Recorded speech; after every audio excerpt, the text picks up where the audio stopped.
ಶಿವಗಾಮಿಯವರಿಗೆ ಕೆಟ್ಟ ಸಮಯ ನಡೀತಾ ಇದೆ. ಅಕ್ಕ ತಂಗಿಯರ ಸಮರ ಸದ್ಯಕ್ಕೆ ಮುಗಿಯೋದಿಲ್ಲ. ಜಗಳ ಮುಂದುವರಿತಾನೇ ಇರುತ್ತೆ. ನಿಮ್ಮ ಚಿಕ್ಕಮ್ಮ ಒಬ್ಬರೇ ಅಲ್ಲ, ಅವ್ರ ಜೊತೆಯಲ್ಲಿ ಒಂದು ಗುಂಪು ಸೇರ್ಕೊಂಡು ನಿಮ್ಮ ತಾಯಿನ ಮೋಸ ಮಾಡೋದಕ್ಕೆ ಹೊಂಚಾಕ್ತಾ ಇದ್ದಾರೆ. ಶಿವಗಾಮಿಯವರು ಈ ಸಮಯದಲ್ಲಿ ತುಂಬ ಹುಷಾರಾಗಿರಬೇಕು.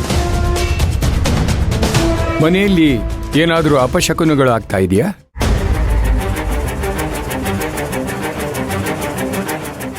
ಸದ್ಯಕ್ಕೆ ಆ ಥರ ಏನೂ ಆಗಿಲ್ಲ ಗುರೂಜಿ.